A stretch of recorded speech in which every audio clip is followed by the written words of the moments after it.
तो बहराइच में ये जुलूस निकला, सैकड़ों की तादाद में 18 से 24 साल के नौजवान आगे आगे लाठी और तलवार लेकर नारे लगा रहे थे। अभी कुछ महीने भी नहीं हुए हैं मुहर्रम को गुजरे हुए, योगी सरकार ने एक फरमान जारी किया था कि धार्मिक जुलूसों में तलवार और परंपरागत हथियारों को लेकर जाना बैन होगा। तो अगर मुहर्रम में तलवार बैन था तो दशहरा में तलवार से ये प्रतिबंध खत्म कैसे हो गया? ये बिल्कुल उपद्रवी थे, ये अनकंट्रोल थे, पुलिस की मौजूदगी में ये अभद्र टिप्पणी कर रहे थे और नारे लगा रहे थे। और घर पे चढ़ के युवक, उसकी तस्वीर वायरल हो रही है, वो घर पे चढ़ता है और घर पर लगे एक इस्लामिक झंडे को उतार कर फेंकता है और भगवा झंडा लहराता वहां बांधता है। देशद्रोहियों, देश के वातावरण को खराब करने का ठेका लेने वालों, तुम्हें शर्म भी नहीं आती इस तरह की खबर चलाते वक्त? पुलिस की मौजूदगी में परचून की दुकान को आग लगा दिएगा और पुलिस की मौजूदगी में भीड़ मुसलमानों के घर के दरवाजे को तोड़कर घुस रही है। आप कानून को बिल्कुल धत्ता बताकर पुलिस की मौजूदगी में कानून को लात मारकर आप कहिए ऐसे शब्द, कोई परवाह इनको नहीं है कि पुलिस है, प्रशासन है, कानून है। अरे धर्म और समाज को भी इन्होंने मतलब पीछे ढकेल दिया। अगर सामाजिक प्राणी भी कोई होता तो ऐसा कृत्य नहीं करता। लेकिन मुल्ले डैश डैश डैश फला डैश डैश डैश, ये क्या ड्रामा देश में शुरू हो गया? ये क्या है? मतलब आप धार्मिक जुलूस में जा रहे हैं या गुंडों की टोली लेकर जा रहे हैं? आप लूटने के इरादे से जा रहे हैं क्या? आप आक्रमण करने जा रहे हैं क्या? अरे भाई, धर्म का जुलूस है, शोभा यात्रा कहा जाता है इसको। इसकी शोभा बचनी चाहिए कि नहीं सर? पीएसी को एंटी मुस्लिम माइंडसेट का माना जाता है। पीएसी की टुकड़ी पर मलियाना हाशिमपुरा का आरोप है। पीएसी के टुकड़ी पर मुसलमान नौजवानों को घर से उठाकर हिंडन नदी के सामने गोली मारने का आरोप है। वही पीएसी को फिर भेज दिया गया वहां बहराइच में। क्यों नहीं सीआईएसएफ जाएगी? अखिलेश यादव को चाहिए था कि दूध का दूध और पानी का पानी किसी भी मुद्दे को करवाया जाए। सो आज तक के इतिहास में चाहे मरे चाहे जिए, मुसलमान तबाह हो जाए, बर्बाद हो जाए, विपक्ष की भूमिका निभाने के लिए ये तैयार नहीं है। कि वो जो नारे लगते हैं ना, पाकिस्तान जाओ और कब्रिस्तान जाओ, कोई नहीं जाएगा। एक दूसरे का पड़ोसी है हिंदू और मुसलमान, और यही रहना है।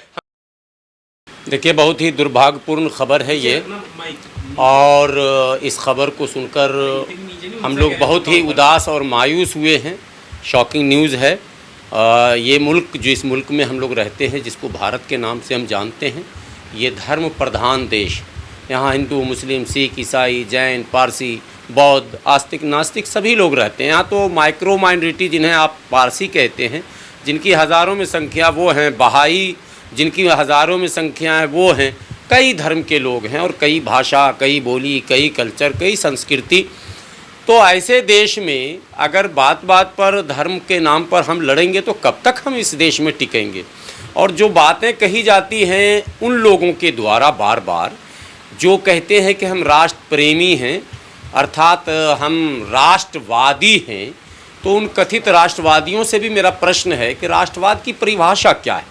क्या धर्म के नाम पर लड़ना ये राष्ट्रवाद है? क्या बात बात पर एक दूसरे के धार्मिक चिन्हों पर आक्रमण करना ये राष्ट्रवाद है? या धर्म की आड़ में दूसरे अल्पसंख्यकों को दबाना, उनको कुचलना, उनका उत्पीड़न करना ये राष्ट्रवाद है? मैं समझता हूँ ये राष्ट्रवाद कतई नहीं हो सकता और ये धर्म भी नहीं हो सकता। बहराइच पहली घटना नहीं है। बहराइच के विषय में पहले आपको बता दूं, पूरे भारत में तो घटनाएं घटती रहती हैं, लेकिन बहराइच के विषय में आपको बता दूं कि यहाँ ये पूरा ज़िला संवेदनशील है और यहाँ दंगा का एक इतिहास पहले भी रहा है। बड़े दंगे यहाँ हो चुके हैं और इसी धर्म के नाम पर धार्मिक जुलूस में किसी ज़माने में मुहर्रम में दंगा हुआ था, बहुत प्रसिद्ध दंगा था वो। लेकिन अब जो हुआ है, दोनों का रूप अलग है। मुहर्रम में रोक कर मारा गया था, रोक कर दौड़ा कर मारा गया था जुलूस में, और परसों जो घटना घटी है विसर्जन में, वो घटना जो है कल की विसर्जन के समय की घटना, उसमें जो साफ तस्वीरें भी हैं, वीडियोस भी हैं और प्रत्यक्षदर्शियों से जो बातें हुई हमारी, मैं उस क्षेत्र का भ्रमण करके आ चुका हूँ पहले भी, और इंशाअल्लाह सामान्य होने की प्रतीक्षा कर रहा हूँ। मैं 2-3 दिनों में यात्रा भी करूँगा, चूँकि वहाँ हमारे लोग भी हैं जानने वाले, और मैं संगठन के काम से भी जा चुका हूँ। तो बहराइच में ये जुलूस निकला, मूर्तियों का एक काफिला था, भक्त लोग भी साथ में थे, लेकिन सैकड़ों की तादाद में 18 से 24 साल के नौजवान आगे आगे लाठी और तलवार लेकर नारे लगा रहे थे। नारे आपत्तिजनक थे। योगी सरकार का एक फरमान आप लोगों ने सुना होगा कि अजान हो या कीर्तन भजन हो, सबके साउंड का एक लिमिटेशन होगा, एक मापदंड रखा गया था ध्वनि का, और उसको नियंत्रण करने की बात की गई थी और कहा गया था कि डीजे अलाउड नहीं होगा। अभी कुछ महीने भी नहीं हुए हैं मुहर्रम को गुजरे हुए, योगी सरकार ने एक फरमान जारी किया था कि धार्मिक जुलूसों में तलवार और परंपरागत हथियारों को लेकर जाना बैन होगा, और मुसलमानों ने उस पर अमल किया था। तो अगर मुहर्रम में तलवार बैन था तो दशहरा में तलवार से ये प्रतिबंध खत्म कैसे हो गया? एक सवाल ये हुआ। अगर मुसलमानों के त्यौहार में डीजे मना था, खुदा करे कि मना ही रहे, तो नॉन मुस्लिम के मतलब त्यौहार में डीजे को साउंड बढ़ाकर और मुसलमानों के कान के सामने लगाकर उसके कान के चदरे को फाड़ने की अनुमति किसने दी थी? ये बिल्कुल उपद्रवी थे, ये अनकंट्रोल थे। पुलिस की मौजूदगी में ये अभद्र टिप्पणी कर रहे थे और नारे लगा रहे थे। सहनशीलता की एक सीमा होती है। इंसान नेचर से सब एक होता है, वो हिंदू हो, मुस्लिम हो, सिख हो, ईसाई हो, इंसान का अपना एक प्रकृति ने बना दिया है नेचर। नेचर जो है वो चेंज नहीं होता है। तो सहनशीलता की जो अंतिम सीमा होती है उसको भी जब लांघा गया और घर पे चढ़ के युवक, वो जो जिसकी हत्या की बात अभी आ रही है, उसकी तस्वीर वायरल हो रही है, वो घर पे चढ़ता है और घर पर लगे एक इस्लामी झंडे को, हम इसको इस्लामी झंडा और फलां झंडा हम नहीं मानते, लेकिन जो प्रचलित शब्द है वो तो कहना ही पड़ेगा, इस्लामिक झंडे को उतार कर फेंकता है और भगवा झंडा लहराता वहाँ बांधता है।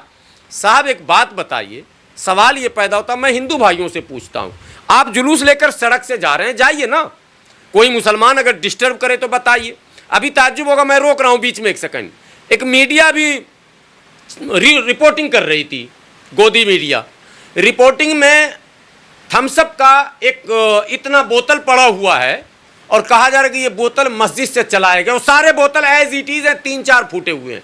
अबे मूर्ख, देशद्रोहियों, देश के वातावरण को खराब करने का ठेका लेने वालों, तुम्हें शर्म भी नहीं आती इस तरह की खबर चलाते वक्त कि वो परचून के दुकान को लूटा गया था, लूट के उसका जो ठंडे का पूरा कैरेट था वो सड़क पे पटका गया था, उसमें से 2-4 बोतल फूटे, बाकी सारे एज इट इज है। छत से अगर बोतल चलेगा तो 100 बोतल एक जगह एकदम मुसल्लम कैसे रह जाएगा? मैं हिंदू भाइयों से पूछता हूं, जरा सा धार्मिक भावनाओं से हटकर एक मानवता के नाम था, आप बताओ कि क्या बोतल अगर छत पे से कोई चलाएगा तो एक जगह 10, 20, 50 बोतल, वो भी सुरक्षित और समूचा बोतल रह सकता है क्या? संभव है क्या? कतई नहीं। बोतल अगर छत से चलेगा तो एक जाएगा उधर, एक जाएगा उधर, एक जाएगा उधर, एक जाएगा उधर, और हर बोतल कहीं ना कहीं टकराएगा, वो चूर हो जाएगा। 100 बोतल अगर चलेगा तो 90 चूर होगा, 10 बच सकता है, वो भी अलग अलग जगहों पर। एक जगह पर दिखाया जा रहा, पूरे दुकान को लूट लिया गया, आग लगा दिया पुलिस की मौजूदगी में। हाँ, एक चैनल ने चलाया, मैं बोलिए आप लोग अनुमति दीजिए तो नाम ले लूं ताकि हमारे व्यूवर्स उसको देख लें दोबारा। TV9 भारतवर्ष ने खबर चलाया, उसका जो रिपोर्टर था उसने कहा देखिए देखिए पुलिस मौजूद है और आग लग रही है। ये उसने मौके पर कहा है। पुलिस की मौजूदगी में हीरो होंडा के शोरूम को आग लगा दिया गया, पुलिस की मौजूदगी में दवा की दुकान को आग लगा दिया गया, पुलिस की मौजूदगी में परचून की दुकान को आग लगा दिया गया, और पुलिस की मौजूदगी में भीड़ मुसलमानों के घर के दरवाजे को तोड़कर घुस रही है नौजवानों का, और वहां मां बहन किया जा रहा, मुसलमान गांव छोड़ छोड़ के भाग रहा। अब आप कहते हैं कि भाग रहा था तो फायरिंग क्यों किया था? सवाल तो पैदा होगा ही ना भाई, क्योंकि फायरिंग तो मुसलमानों ने किया। तो ये सवाल तो लोग पूछेंगे आपसे, कमेंट्स में भी हमसे पूछेंगे। भाई मेरे, जब वो लड़कों का झुंड था, तो ऊपर आप वीडियो में ना एक लड़का देख रहे हैं, उसके घर के अंदर भी लड़के थे, दरवाजे के बाहर भी लड़के थे, नौजवानों का एक झुंड था वो, जो नारे लगाता हुआ जा रहा था, और अचानक वो उपद्रव मचाने लगा। इस्लामी झंडे नोच कर, जो ईद मिलादुन नबी अभी कुछ दिन पहले हुआ था, आपको पता है, ईद मिलादुन नबी में मुसलमानों की बड़ी तादाद जो है वो झंडे बंडे लगाती है। भैया ये एक प्रचलन है इस देश का, और ये संस्कृति का एक पार्ट माना जाएगा कि आप भी हनुमान जयंती पर, रामनवमी पर झंडे लगाते हैं, मुसलमान भी ईद मिलादुन्नबी के मौके पर झंडे वंडे लगाते हैं। मैं इसमें मसले और इसकी बात कतई नहीं कर रहा हूँ। तो वो तमाम झंडे लगे हुए हैं, वो नोच कर नीचे फेंका गया, जिसमें चांद तारा वाला रहता मामला। उसके बाद घर पर चढ़कर, पहले तो सड़क के सारे झंडे नोच दिए गए, उसके बाद घर पे चढ़कर, पहले बात समझिए, मैंने आदमी डिफेंस के भी एक लिमिटेशन है ना, कहाँ तक हम रुकेंगे भाई। हमने ऑफेंसिव तो काम नहीं किया आज तक, आप आक्रामक इतने हो गए हैं, आप कानून को बिल्कुल धत्ता बताकर पुलिस की मौजूदगी में कानून को लात मारकर आप कहिए ऐसे शब्द, कोई परवाह इनको नहीं है कि पुलिस है, प्रशासन है, कानून है। अरे धर्म और समाज को भी इन्होंने मतलब पीछे धकेल दिया। अगर सामाजिक प्राणी भी कोई होता तो ऐसा कृत्य नहीं करता। हम मूर्ति विसर्जन के लिए जा रहे हैं, धर्म का काम करने जा रहे हैं ना, तो हम तो धर्म का काम जब करने जा रहे हैं तो सीधे रास्ते पर जाएंगे, नारा लगाएंगे। जुलूस में नारे लगते हैं, आप लगाइए, जय माता दी, दुनिया जहान, जो भी नारे लगते हैं भाई, धार्मिक नारे आप लगाइए। लेकिन मुल्ले डैश डैश डैश, फलां डैश डैश डैश, ये क्या ड्रामा देश में शुरू हो गया? ये क्या है मतलब? आप धार्मिक जुलूस में जा रहे हैं या गुंडों की टोली लेकर जा रहे हैं? आप लूटने के इरादे से जा रहे हैं क्या? आप आक्रमण करने जा रहे हैं क्या? अरे भाई धर्म का जुलूस है, शोभा यात्रा कहा जाता है इसको, इसकी शोभा बचनी चाहिए कि नहीं सर? ये तो अशोभित कर रहे हैं, कलंकित कर रहे हैं, धर्म को बदनाम कर रहे हैं स्वयं। धर्म गुरुओं को चाहिए आगे आकर बोलना, चाहे किसी भी धर्म का जुलूस हो, अगर वो सीमाओं से बाहर जाता है तो धर्म गुरुओं का कर्तव्य बनता है कि वो आए और सामने इसका विरोध करें और कहें कि ये धर्म नहीं है, अधर्म है। और ऐसे लोग धर्म को बदनाम करते हैं।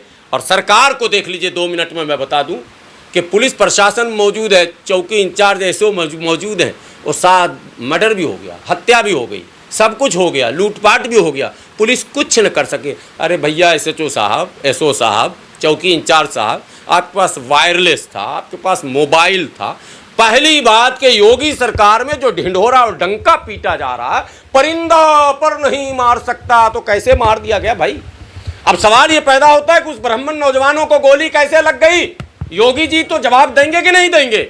जब परिंदा पर नहीं मार रहा था तो ये सब कुछ कैसे हो गया? आपके पास मैंने प्रिवेंशन के लिए कोई इंतजाम नहीं है। पहले नहीं पता कि जुलूस में क्या हो सकता। योगी जी को 7 साल हो गया मुख्यमंत्री बने, उनको पता नहीं कि जुलूस किस तरह से जाता। और खास करके उनका जुलूस, मियाँ तो बेचारा डरे ही, उनका तो सब टाइट हो चुका है। अब्दुल का तो सब नटवर्क टाइट ना, आपको पता ही है, एक नट भी ढीला बचा नहीं, ठीक है, लेकिन उनका तो ढीला है ना। तो जहां नट ढीला होता, आपके गाड़ी का नट अगर ढीला तो आप कॉन्शियस रहेंगे कहीं चक्का खुल के भाग न जाए, पता है ना। तो ये चक्का खुल के भाग रहा है, योगी जी को पता नहीं, पुलिस का इंतजाम नहीं। 20 मूर्ति का काफिला है, अलग अलग जगहों से मंदिरों से निकला है, वो इतने काफिले, इतने डीजे, और पुलिस नहीं। क्या उत्तर प्रदेश में पुलिस नहीं है? नौकरी इस्राइल भेजने के लिए युवा हैं और पुलिस में नौकरी देने के लिए युवा नहीं है। क्यों नहीं पुलिस में आपने तादाद बढ़ाया, और क्यों नहीं पुलिस की ड्यूटी बढ़ाई? आपको एक बात और बता दूं, इतने कुछ होने के बाद अब तक सीआरपीएफ, बीएसएफ या सीआईएसएफ नहीं बुलाया गया, पीएसी से काम चलाया जा रहा। और पीएसी के बारे में भारत के लोग जानते हैं। पीएसी के बारे में मैं कैमरे पर कुछ नहीं बोलूँगा। पीएसी के खिलाफ लोकसभा में मरहूम इलियास आदमी साहब ने आवाज़ उठाई थी, पीएसी को हटाने की बात कही गई थी। पीएसी को एंटी मुस्लिम माइंडसेट का माना जाता है। पीएसी की टुकड़ी पर मलियाना हाशिमपुरा का आरोप है। पीएसी के टुकड़ी पर मुसलमान नौजवानों को घर से उठाकर हिंडन नदी के सामने गोली मारने का आरोप है। वही पीएसी को फिर भेज दिया गया वहां बहराइच में। क्यों नहीं सीआईएसएफ जाएगी? क्यों नहीं बीएसएफ जाएगी? क्यों नहीं सीआरपीएफ की टुकड़ी जाएगी? इसका मतलब है कि योगी सरकार ने भी जेनोसाइड का इरादा कर लिया है। इसका मतलब है योगी सरकार भी मौके की तलाश में है। ये तो हो गई योगी सरकार की बात। लेकिन विपक्ष के ऊपर अगर कुछ न बोलूं तो मैं कभी भी इंसाफ वाला नहीं कहला सकता। ईमानदारी की बात कह रहा हूं। इस मुल्क में कहीं भी विपक्ष अपनी भूमिका नहीं निभा रही है। अखिलेश यादव को चाहिए था कि दूध का दूध और पानी का पानी किसी भी मुद्दे को करवाया जाए। सो आज तक के इतिहास में चाहे मरे चाहे जिए, मुसलमान तबाह हो जाए, बर्बाद हो जाए, विपक्ष की भूमिका निभाने के लिए ये तैयार नहीं है। न ये इंसाफ की बात करते, न ये अमन की बात करते, न ये भाईचारा की बात करते। ये सिर्फ हिंदू मुसलमान कर भाजपा हिंदुओं को अपनी तरफ करती है और बाकियों को ये अपने पल्ले लाते हैं। यही ड्रामा हो रहा है। इस ड्रामे से कैसे हम लोग निकलेंगे, ये एक बड़ा मसला है। अल्लाह करे जल्दी से जल्दी वहाँ शांति हो। मेरी एक अपील आप लोगों के माध्यम से बहराइच के हिंदू भाइयों से, मुसलमान भाइयों से, नौजवानों से, भाई रहना हमको इसी मुल्क में है, कोई कहीं नहीं जाएगा। इस गलत फहमी को निकाल दीजिए दिमाग से कि वो जो नारे लगते हैं ना, पाकिस्तान जाओ और कब्रिस्तान जाओ, कोई नहीं जाएगा। एक दूसरे का पड़ोसी है हिंदू और मुसलमान, और यहीं रहना है। हमें रहने के तरीक़े ढूंढने हैं, और रहने का बेहतर तरीक़ा है प्यार, मोहब्बत, प्रेम, भाईचारा, सद्भाव। और कौन कौन से ऐसे रास्ते हैं जिसमें टकराव है, वहाँ बुद्धिजीवियों को आगे आके पहल करना चाहिए।